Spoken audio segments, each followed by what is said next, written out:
Tingnan namin yung sauna namin. Ngayon lang namin nalaman, may sauna pala kami. Ayun, sa, ano yung sauna, be? Sa Copa Quesco. Uy, nakakatakot, be. Saan tayo dito? 1. Anong letter tayo, be? Wala man ako number. May number ba? Ay, ito nga. Tingnan mo din kami. Buksan mo lang yan. Ito yung sauna namin. Ayan Malaki? siya. Oo, malaki siya, be. Pwede yan. Ayan. Pag malamig yung panahon. Pag winter, pwede namin siyang gamitin.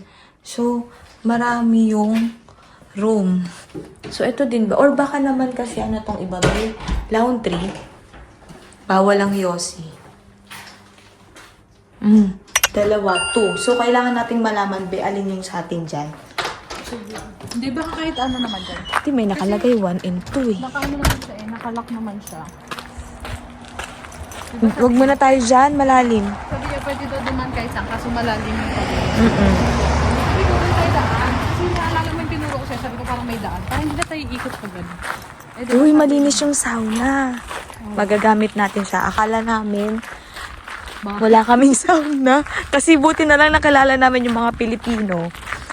Tapos, doon lang namin nalaman may sauna pala kami. Saan kayo yung sauna nila dyan? Sa likod nila. Tapos, etong nasa gitna. Oo. Kaya may 1, 2, 3. Oo. Pero ba't niya sinabi na, may sauna kayo dyan? Ayun, no. Yung cortina nila. Ano, dark talaga. Oo. Kasi diba, para daw pag gabi. Hindi masyadong maliwanag. Sila kasi may kortina. Pupuntahan namin ni Elaine ang bike. Nakita niya sa marketplace. Tapos pinuntahan kami ng mga matanda na nagtitinda. Bakit may aeroplano? Cebu Pacific, te. Dito tayo dadaan? Dito lang kami daan dito sa gabi. Para hindi na tayo ikot pag gano'n. Tapos, ayun pala yung lagayan ng bike. Di namin alam. Buti na lang. Oo, hindi tsaka kala ko bodega ng ibang kapitbahay. Tapos, ito, dito pala, hindi siya didiretso sa bahay mo kapag may mail ka. Tapos, ayan, may sarili kang post. Pag umulan, basa. Mail? Hindi, B. Hindi siya mababa sa mailbox. Ito daw dapat lagyan natin ng pangalan. Kasi sira na. Oo, yan. A4. Yan. Ayan yung mga kapitbahay namin. Yung walang chismisan sa umaga. Hanggang hapon. Kami lang, at least be, parang naiisip ko na kung tatagal sila ate dyan pag Christmas. Oo, May kasama na kami sa Pasko. Yan, malapit na kami ni Elaine. Nandiyan yung mga bata nakabike ko. Yan, bike. So, ito nakalagay dyan. Kirpis. Kirpis. Antique. So, baka doon yung bahay nila nanay. Nung matandang kausap namin, naglalaro yung mga bata. Kasi pag may araw, sinasamantala nila. So, yung mga nanay siguro pinapalabas sila para maarawan sila. Puntahan namin. Ewan namin kung nandito na yung may-ari. Kasi, nung kinausap kami, pinuntahan kami sa bahay. Nagulat kami ni Elaine. Ba't hindi na nag-reply sa Facebook? Yung pala, napunta na siya sa bahay namin. So, sabi niya, kakain lang daw sila saglit kasi nga, bapong ngayon, di ba? So, holiday pa rin. Uy, lamig! Umahangin. Ayan o, yan ata. Yan siguro. Parang, ayan, Kirpis Antique. Kasi may mga binibenta siya, di ba, na gamit. Ayun yung matanda. Hindi ba yan? Yan. Doon na kami. Tapos, ito yung bike na binibenta. Yan, nag-aalangan ako kasi mataas. Ayun yung kay Elaine. Maganda yung kay Elaine. Oh. Yan. Kasi, maliit lang siya. Tapos, ito yung sa akin. 50 euro siya. Ito magkano to? Manipis kasi ang gulong nito. Mas maganda yung ganito. Kasi, ayan, ang dami nilang paninda sa loob. Kasi antique Kirpis nga sila. Ayan. So, titignan natin kung kaya ko to. Gawa daw niya to ni Mama. Oh.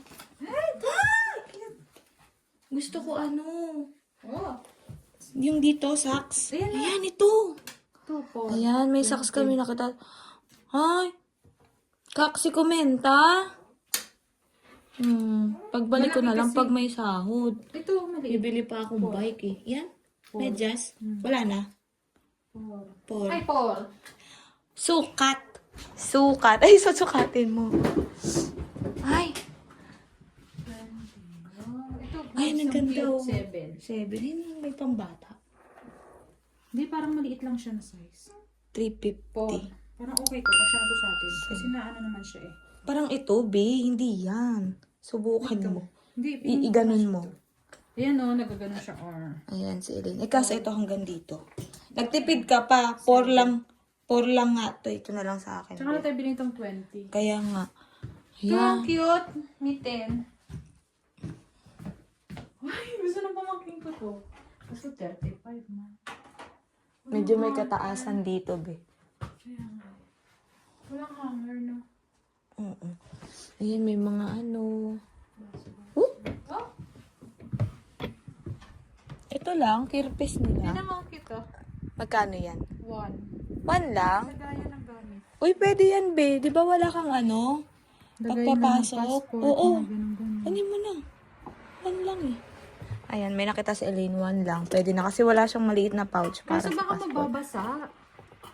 Tago mo sa loob, te. Ako nasa loob yung bag ko. No ka ba? Nasa loob yung bag ko.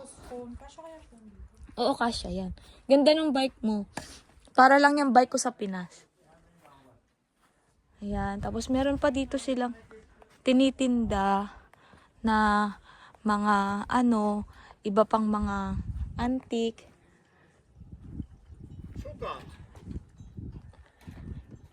Elaine, namili ka na dyan. Wala pa tayong sahod. Eh, ole, palka. Palka. As market. Hello guys, so nakauwi na kami ni Elaine sa bahay. So, andyan, titesting namin yung bike.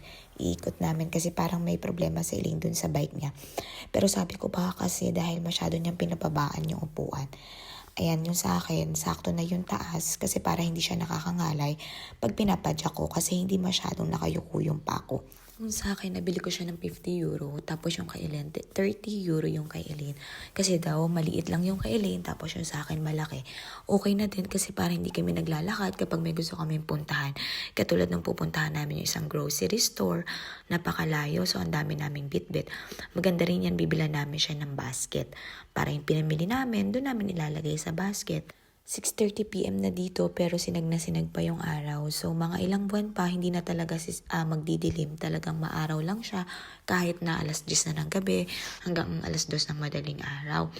Pero pag winter naman, hindi sumisikat yung araw. Enjoy na enjoy kami dun sa bike na nabili namin kasi kahit papano pwede kaming makagala. Nakabike lang kami, hindi yung nagmumukmuk lang kami sa kwarto kapag day off. Yung napuntahan kasi namin na lugar, napakatahimik talaga. Tas konti lang talaga yung tao. Hindi pa siya civilized talaga. Sobrang probinsya talaga siya. Para siyang ghost town. Napakalayo talaga siya ng mga nakasanayan mo sa Pilipinas na sobrang tao. Pag lumabas ka, pwede mong katukin yung kapitbahay mo. Pero dito wala. Hindi mo sila pwedeng katukin kasi hindi sila agad-agad babati sa'yo kapag di ka pa nila kakilala. Pero kapag nakasalubong mo sila sa daan, humingiti sila tsaka tumatango naman sila. Nag-hey sila sa'yo. Ang bait nga rin ng matandang pinagbilan namin. Ang dami naming free.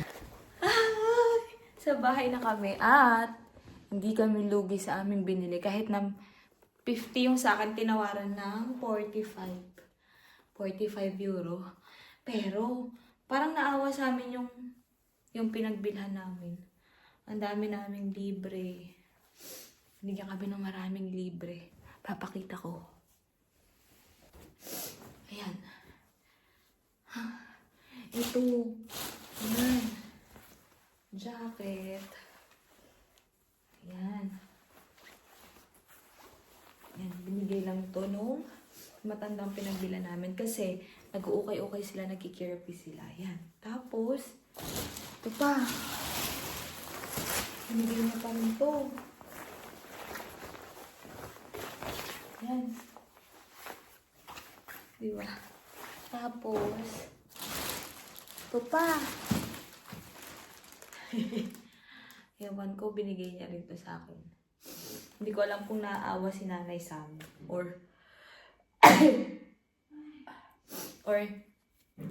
ganun siya. Excuse me. Nababahin ako sa sipon pag lumalabas yung hangin. Ayan. Ayan. Binigay niya din. Tapos, ayan. Itong boots. O, diba? Hindi na kami lugi kasi ang dami namin free. Ayan. Tapos, lahat goods pa. Wala pa siyang sira. Ayan. So, nakakatawa sila kahit hindi kami nagkakaintindihan. Nag-finish talaga siya. Kaya lang, sige ang bigay niya. Ang tanging tinatanong lang namin ni Eileen, olera ha? Olera ha? Ibig sabihin, hindi na kailangan bayaran ba? For free, ganyan. Ayan. Tapos, ang ganda din ng bike na nabili namin. Yun nga lang, wag mo na lang i-convert. Salamat guys sa panonood sa aking vlog. Sana mag-subscribe kayo at share nyo na din. Salamat!